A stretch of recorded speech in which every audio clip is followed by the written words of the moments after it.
I am going to be the interviewer and producer today. We have a couple people on our team that are joining us as well, just to help us with tech and to make sure that the interview is flowing. The first thing that I'll say is towards the end of the interview, once we finish with questions, we'll have you stay on just a little bit longer so that we can make sure that we've captured the end. What happened? Oop, I think she might have cut out there, but just hopping in, I'm Anastasia, also one of the producers, just in case. Oh, there she goes. She's right back. Yes, thank you, Anastasia. Towards the end of the interview, I'll remind you again that we need you to stay on just a few minutes to make sure that everything was captured from the interview. Okay. Great.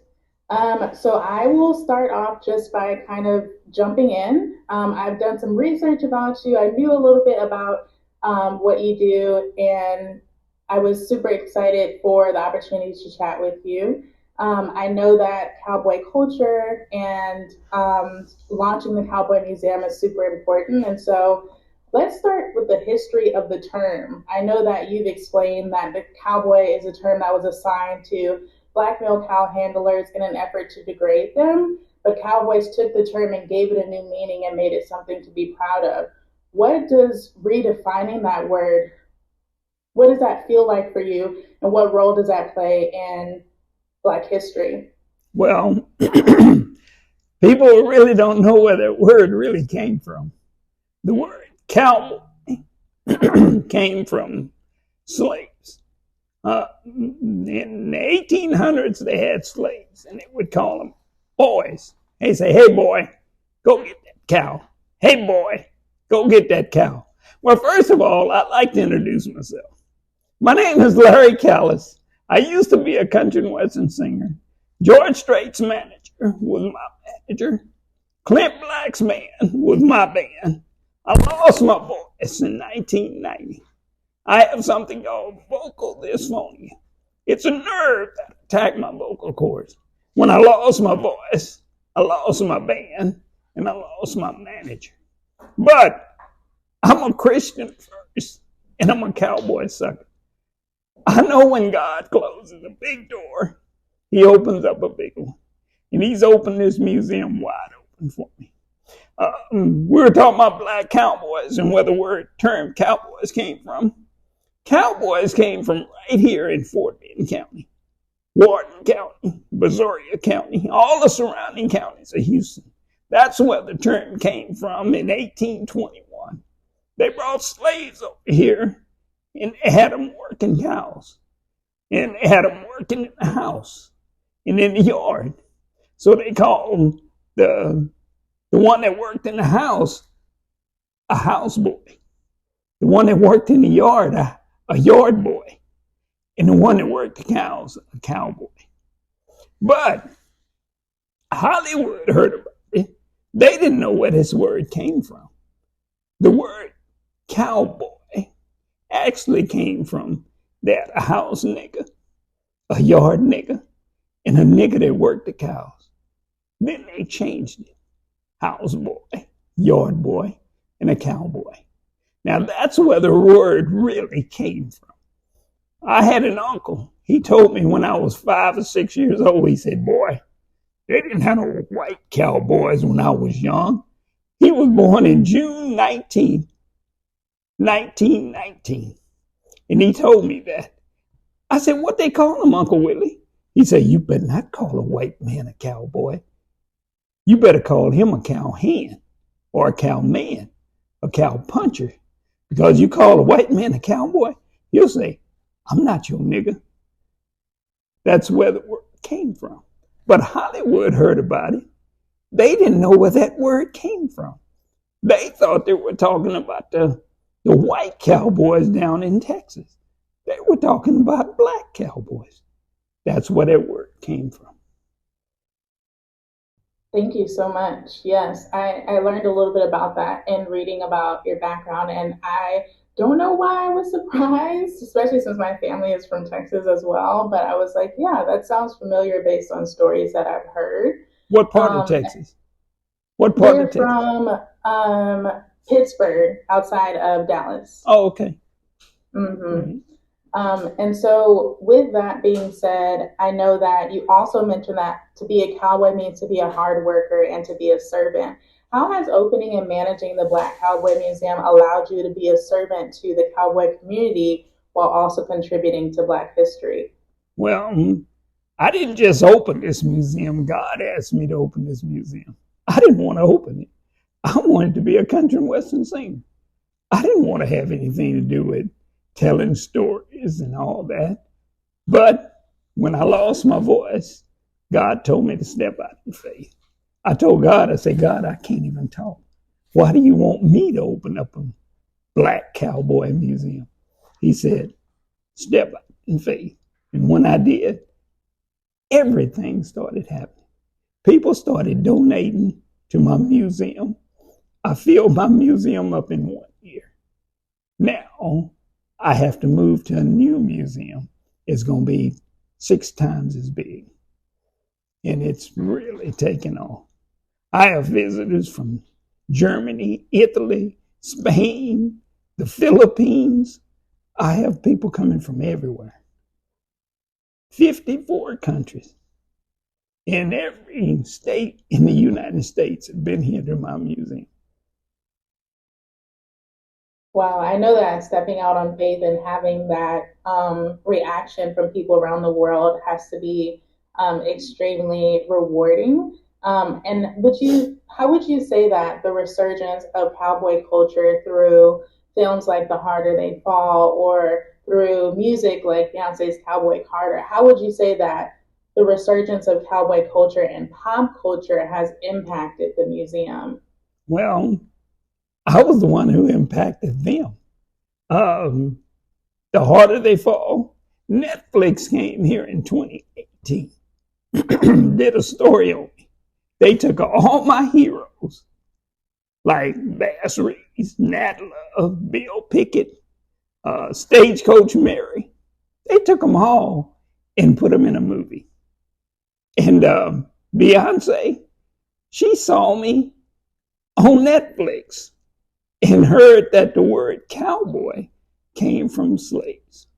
And she wanted to dress as a cowgirl. Then I told them that the Cowboys started country music. In 1850, it was a guy by the name of Charlie Willis. He was born. He started singing country music in the 1860s.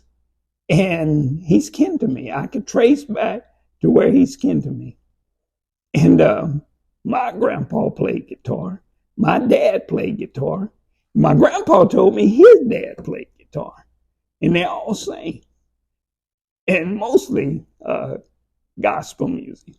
But they played country music too, because my dad taught me Milk Cow Blues. He said, boy, this song been around a long time. And he taught me how to play Milk Cow Blues when I was 12 years old. Thank you. And could you expand on what I have an idea of what Milk Cow Blues is, but can you tell me what it means and what the origin is? Well, the song says, have you seen my old milk cow? Please drive her on home. I ain't had no milk and butter since she's been gone. You know, he's not singing about a cow. He was singing about a girl. He just turned it around. That's where Milk Cow Blues came from. Thank you. From the blues. Yeah. And if it seems like there is a lot of richness in the history of cowboys, which, you know, is what led you to launch this Black Cowboy Museum. But if there was one thing that you could choose for people to know about Black cowboy history, about cowboy history, what would it be? Well, cowboys were honest. They were faithful. They worked hard. You know, cowboy just didn't work cows. The cowboy came off of a slave ranch, and they built the white man's houses. They dug the wells.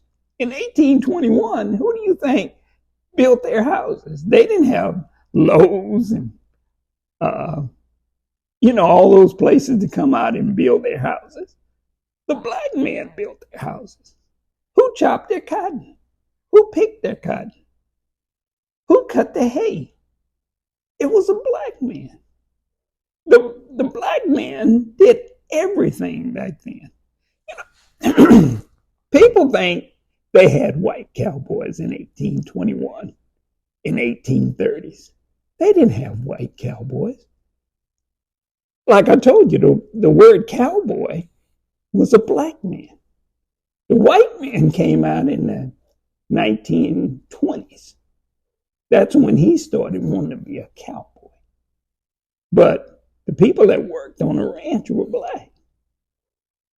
In Fort Benton County, they had 11,000 slaves in 1830s, in the 1860s.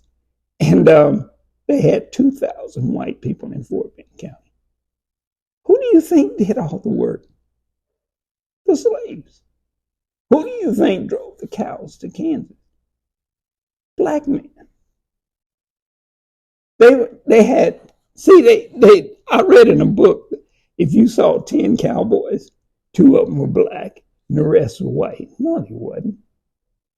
No, they wasn't. 2 of them were white and the rest were black. Because I have the census, and you can't put that where white men were driving cattle. And in the 1860s, a white man wouldn't even ride with a black man. You know why? Because a black man had a gun. They had guns in 1840s and 50s to protect the white man's cows, because they had Indians coming to steal the cows. The black man would have a gun and he'd protect them. People probably won't believe that, but that's where it was. We protected their houses. And a cowboy was a young man. He wasn't an old man. He was a young cowboy. He was 14, 15, 16. When they got 20, they put him back in the cotton field. You know why? Because they had their parents in the cotton fields. And if the black man did a little uprising with his gun, they would kill their parents. That's how they controlled them, by their age. And that's how black men rode to Kansas. I grew up in the 50s, and I had to go to the back of the restaurants when I was 5 or 6 years old, till I was 11 or 12. I saw where the black man be working in the kitchen, cleaning dishes, and he would look at me and he said, "Larry, you see this?" He had a stack of white dishes that he'd take out to the white people, and he had rusty old dishes, to give to the blacks when they eat. But he couldn't wash those plates until he washed all the white plates, because a white man in the 1950s wouldn't eat after a black man. He said, if I wash these old rusty plates that I give to the black people, he would get fired, or they would run him out of there. That's how I know. If they had white people working cows in the 1850s and 60s, they would have to have 2 chuck wagons. They would have separate places. They couldn't do that. So they would have to have separate plates. Back in the day, they barely washed clothes or washed dishes. And they wouldn't eat after a black man. They sure wouldn't sleep with a black man under one trailer or one tent. They wouldn't sleep with a black man. So the majority of the cowboys in the 1800s were black. They tried to say they were Mexicans. They were vaqueros. I can tell you in 2 seconds they wasn't vaqueros here. in the 1820s to the 1830s. They ran all the Mexicans out of here in 1836. They ran them back to Mexico, and they stole their land. And then they're going to try to put in the book. I was reading a book. There were vaqueros working cows. They were the ones who took the cows to Kansas because they knew they weren't white people. They tried to say it was more vaqueros. They ran them out of here in 1836 when Santa Anna came over here. He lost the Battle of San Jacinto. And I have a book that I wrote, and I correct history. The Battle of San Jacinto, they killed 650 Mexicans, and only 11 white men got killed. And I tell the story there why that happened. They tried to say Santa Anna slept with half black, half white woman. They called her the Yellow Rose of Texas. She never existed. It was all a lie. The Yellow Rose of Texas never existed. And I can prove it. And I proved it in my book. And I found out how they killed 650 Mexicans and only 11 white people were killed. I found the reason. I found it out. Get my book, read it, and it also explains the Alamo, why they really fought the Alamo. Everybody said he fought it for the Republic of Texas. No, they fought it for slavery. See, in 1821 to 1836, blacks were free in Texas. We didn't know it. Santa Anna sold them the land, but he told them no slaves. They brought slaves. And when he came back 10 years later, in 1826, he said, hey, man, I told you no slaves. They said, they're not slaves. They're indentured servants. Santa Anna said, what's an indentured servant? He said, they're going to work for us for 10 years, and we're going to give them 40 acres and a mule. That never happened. Santa Anna came back over in 1836. He said, I'm taking my land back, and y'all are going to free these slaves. Well, they lost. And that's what happened. And that's in my book. And with rewriting history being such a key part of American culture and trying to shift the narrative, what are your thoughts and feelings about the yeehaw agenda of Black people reclaiming cowboy culture and cowboy history? Hey, I love it. That's bringing a lot of people to my museum. They want to find out the true story. They want to know where cowboys came from. And with that being such a big part of not only, our history and culture, but also your lineage specifically with your father and your grandfather, what does it mean to you to be able to showcase Black cowboy history while also being a part of it? Well, it means a lot to me because I can trace my roots back to 2 slave owners. One was James Kerr. He had slaves in Edna, Texas. And he was my grandpa. Then on my mother's side, there was a slave owner having kids with slaves. And that's where my mom came from Hallisville, Texas. Captain Isaac Newton Mitchell. My mother was a Mitchell, and my dad came from James Kerr. They were both old 300s. And how I know? Because God sent me an angel that told me where I came from. Her name was Naomi Mitchell Carrier. She owned a slave house, and she donated it to me. And I said, ma'am, where did y'all come from? The Mitchells. She said, we came from Hallisville. I said, that's where my mom's from. She said, looked at me. She said, well, hello, cuz. I said, whoa, wait a minute. That was long years ago. She said, Mr. Callies, you don't know about the slave owner in Hallisville. And that's when she told me to look up James Kerr. And I looked up James Kerr, and I found out he was my grandpa. And then I looked up Mitchell, and I found out he was my grandpa.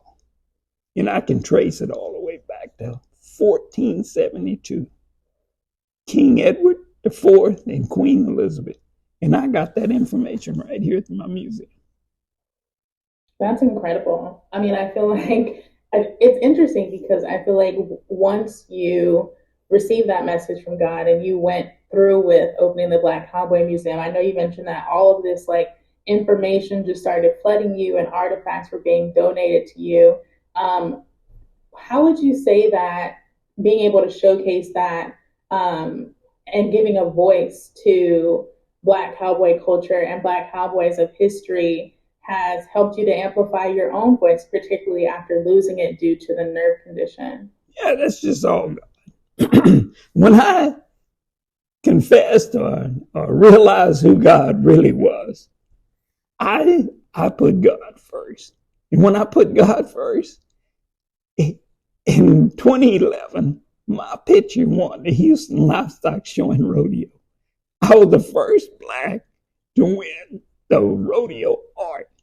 It went for $205,000. They sold 3,000 copies for $300 a piece. My picture went for over $1 million, and I didn't get a penny. I worked for the George Ranch at that time. When you work for the George Ranch, you have to sign a release.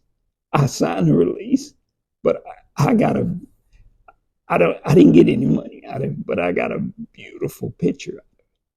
And I'm in a Houston Airport, at the Intercontinental Airport, he got my picture welcoming people into the Houston area, and at Hobby Airport. They have my picture on the wall, that rodeo art. That's how God works. Everything I'm telling you, it's been touched by God.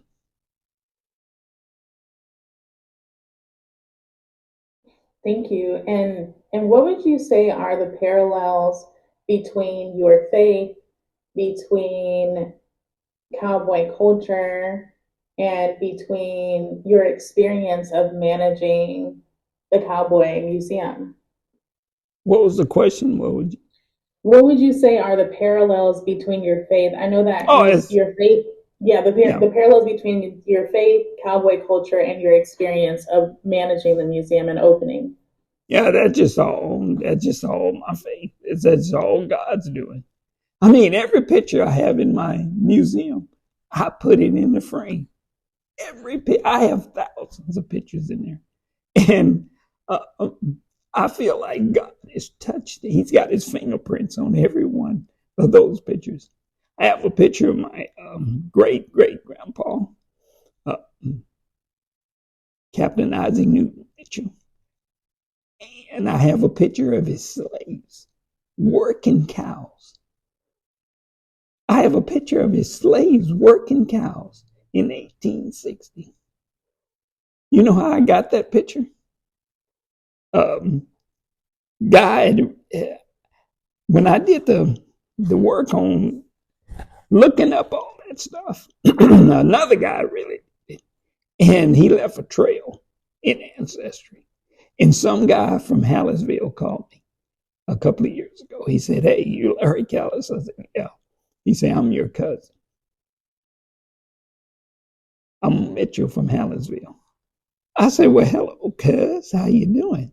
I was talking to him on the phone. He said, "Me and you have a lot in common." I said, "What do we have in common?" He said, "We both play the guitar. We both are cowboys." And I was in a George Strait video. I went, "Whoa, wait a minute. I ain't never seen no Black and George Strait videos." I said, "Could I ask you a personal question?" He said, "Sure." I said, "Are you white?" He said, "Yes, I am, cuz." He's the one who sent me the pictures from the Mitchells in 1860 and his slaves. He sent the pictures. That's how God works. Absolutely. And what would you say exactly is being preserved through the museum? Not only, well, I would love to know more about like the art and memorabilia, but what else is the Black Cowboy Museum helping to preserve? Uh, just a history of everything Black. You know, people don't even people don't know where they came from. They don't know what people are doing in this country because they don't know their history. I know what people are doing in this country, and I know where this country is headed if we don't learn our history. Because if you don't learn your history, you're bound to repeat it.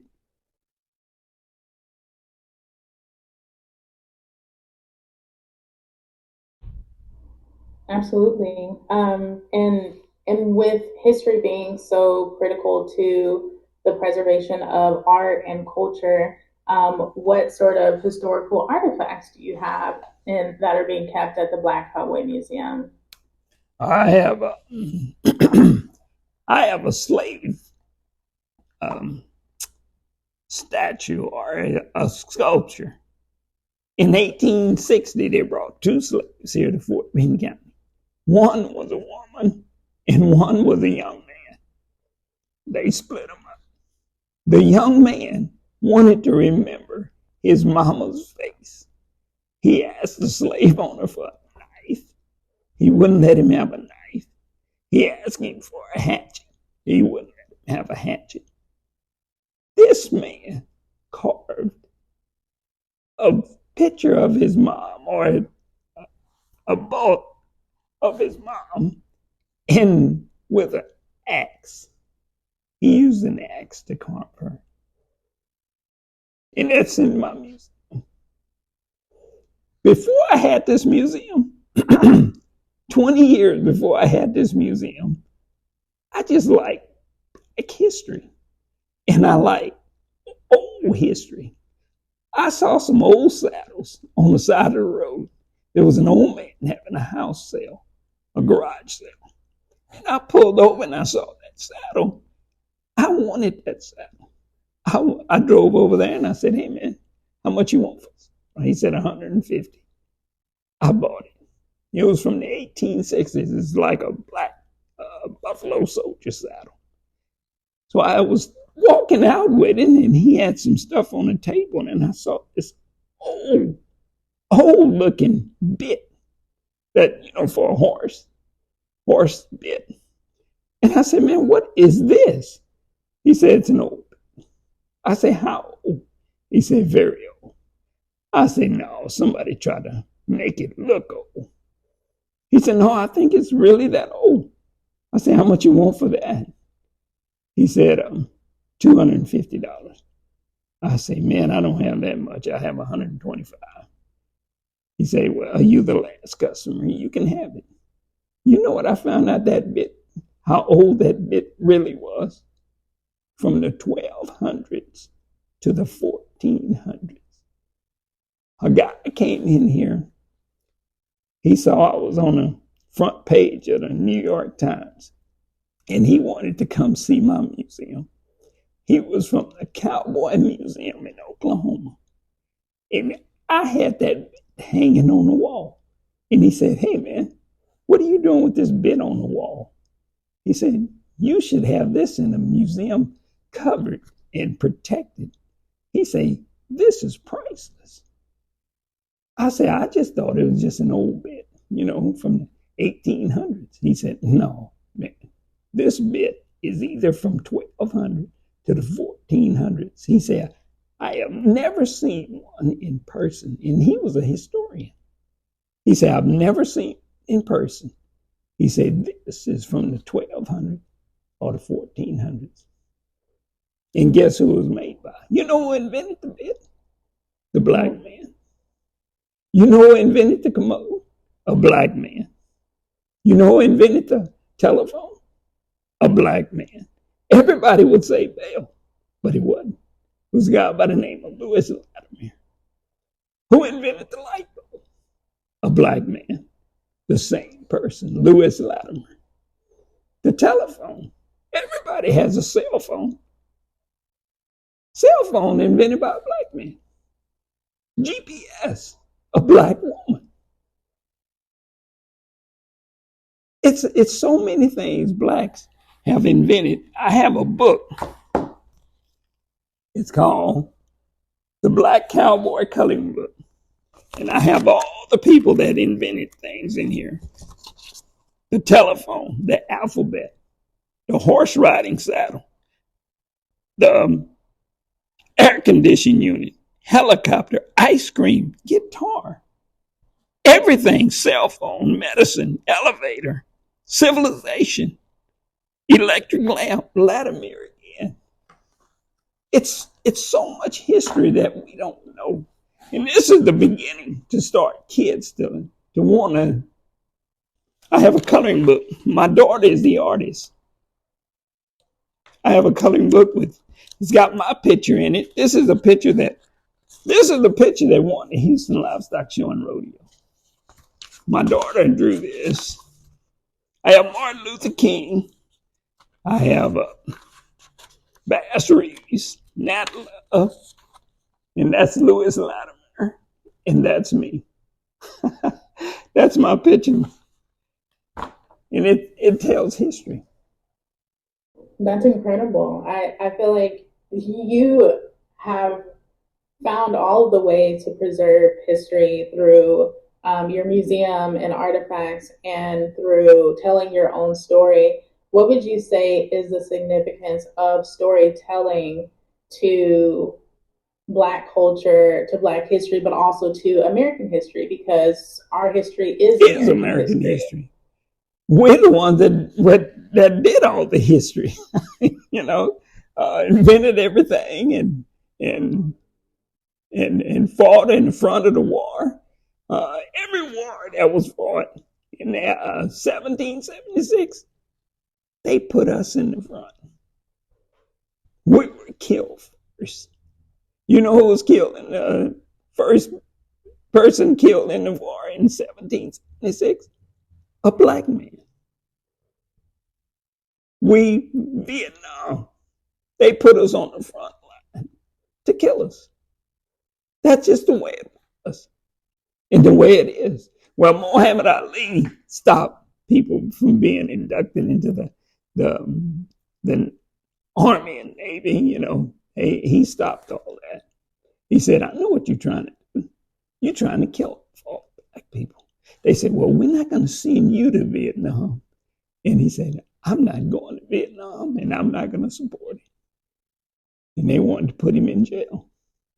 But Muhammad Ali stuck to his guns.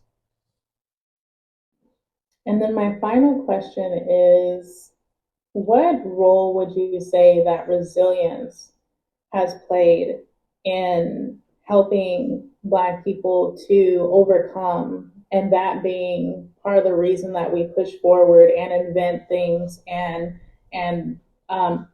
develop stories that we pass down amongst each other to keep our story going and history going? Well, that's because there's people like Muhammad Ali. And I'm not comparing myself to Muhammad Ali at all. But I know this museum has done a lot to bring out history. I mean, in 2017, I started this museum. But before I started this museum, I didn't hear anything about Black history.